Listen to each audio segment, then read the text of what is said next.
Pekan ini sejumlah kegiatan telah dilakukan KPK baik pencegahan, penindakan, dan kelembagaan. Berikut rangkumannya dalam KPK 24 jam.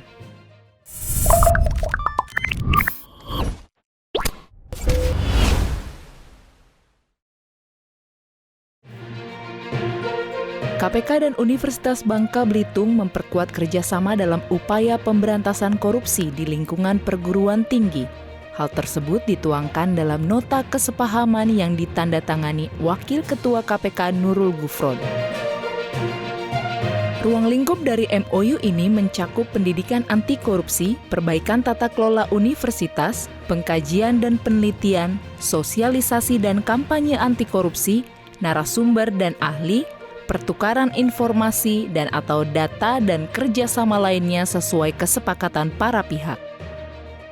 Tujuan nota kesepahaman tersebut adalah untuk dapat berkoordinasi dan saling bekerja sama dalam upaya pemberantasan tindak pidana korupsi secara efektif dan efisien sesuai kewenangan dan kapasitas masing-masing berdasarkan peraturan perundang-undangan.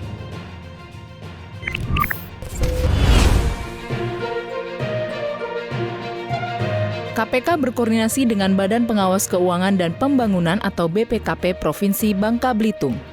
Koordinasi ini dilakukan untuk mempercepat proses penanganan perkara korupsi di Bangka Belitung. Gufron menegaskan KPK punya kewenangan untuk melakukan koordinasi terhadap lembaga yang berwenang menyelenggarakan pelayanan publik serta supervisi kepada para aparat penegak hukum. Dalam kesempatan ini, Gufron menyampaikan KPK telah membangun sistem pengawasan untuk mengawal langkah pencegahan korupsi di daerah melalui aplikasi Monitoring Center for Prevention atau MCP. Mulai tahun ini, MCP akan dikelola bersama antara KPK, BPKP, dan Kementerian Dalam Negeri.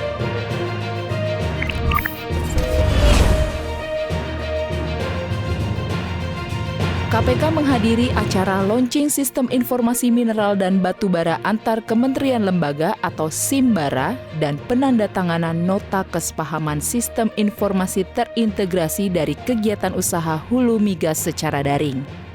Hadir dalam acara ini Ketua KPK Firly Bahuri, Menteri Energi dan Sumber Daya Mineral Arifin Tasrif, Menteri Keuangan Sri Mulyani, Gubernur Bank Indonesia Peri Warjio, serta Menteri Koordinasi Kemaritiman dan Investasi Luhut Binsar Panjaitan. Menurut Firly, Simbara yang diluncurkan ini merupakan wujud keseriusan pemerintah dan KPK dalam upaya pencegahan tindak pidana korupsi. Di saat yang sama, sistem yang terintegrasi tersebut dapat meningkatkan pendapatan pemerintah dari sektor sumber daya alam.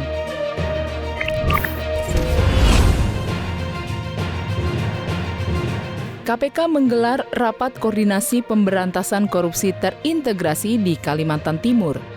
Wakil Ketua KPK Alexander Marwata mengingatkan agar aparat penegak hukum di wilayah Kalimantan Timur untuk mengefektifkan penanganan perkara korupsi. Dengan demikian, proses penegakan hukum tindak pidana korupsi bisa semakin cepat ditangani. Pada kesempatan yang sama, dalam rangka pelaksanaan fungsi koordinasi dan monitoring KPK, Alex juga meminta aparat penegak hukum beserta inspektorat daerah untuk mencegah praktik korupsi yang terjadi di daerahnya masing-masing. Untuk itu, Alex meminta agar aparat penegak hukum berperan lebih aktif dalam melakukan pengawasan untuk mencegah terjadinya korupsi, khususnya pada proses pengadaan barang dan jasa yang rentan terjadi korupsi.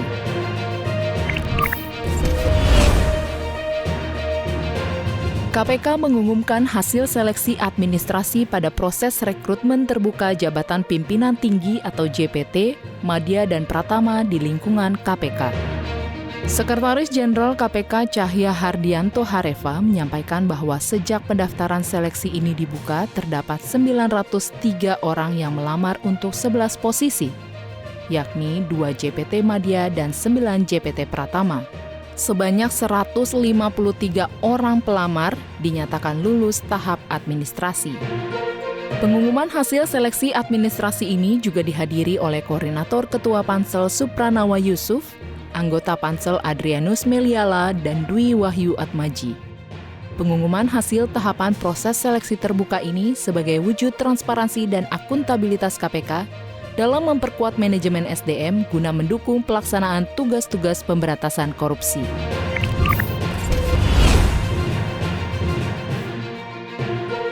Ketua KPK Firly Bahuri menghadiri acara Simposium Demokrasi yang digelar Pro Demokrasi Watch atau Prodewa di Perpustakaan Nasional. Selain Ketua KPK, acara tersebut juga dihadiri Ketua MPR RI Bambang Susatyo, Menteri Investasi Bahlil Lahadalia, serta Ketua Umum Jaringan Media Siber Indonesia atau JMSI Teguh Santosa. Menurut Firly, ruh demokrasi adalah keterbukaan, transparansi, dan akuntabilitas. Dengan demikian, seharusnya di era demokrasi sudah tidak ada lagi korupsi. Firly menambahkan dengan upaya bersama, maka demokrasi yang dicita-citakan Gerakan Reformasi 98 akan terwujud tanpa mengulang kegagalan yang terjadi pada masa-masa sebelumnya.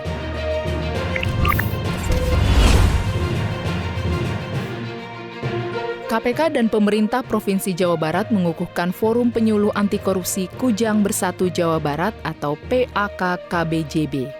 Acara pengukuhan yang dilanjutkan dengan Rakor Koordinasi Pencegahan Korupsi se-Jawa Barat ini dihadiri oleh pimpinan KPK Nawawi Pomolango, Gubernur Jawa Barat Ridwan Kamil, Bupati dan Wali Kota se-Jawa Barat, perwakilan Inspektur Khusus Irjen Kemendagri Teguh Narutomo, serta perwakilan BPKP Jawa Barat. Nawawi mengatakan dengan adanya penyuluh anti korupsi, penindakan anti korupsi bisa diimplementasikan dengan lebih efektif dan efisien. Ia juga menyebut penyuluh anti korupsi sebagai agen perubahan. KPK berharap dengan adanya para penyuluh anti korupsi di lingkungan Pemprov dan Pemda di seluruh Jawa Barat, bisa meningkatkan indeks integritas wilayah Jabar yang masih rendah.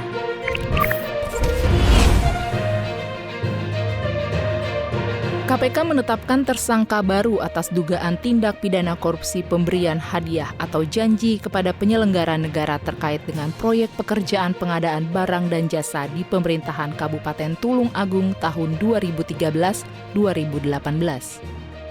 Penetapan TP selaku pihak swasta sebagai tersangka merupakan pengembangan dari kegiatan tangkap tangan KPK pada tahun 2018. Perkara ini bermula dari dugaan pemberian sejumlah uang oleh tersangka TP kepada SM dalam bentuk fee proyek dengan nilai bervariasi sesuai dengan nilai kontrak pekerjaannya. Pemberian fee proyek tersebut diduga disepakati baik sebelum maupun setelah proyek dikerjakan.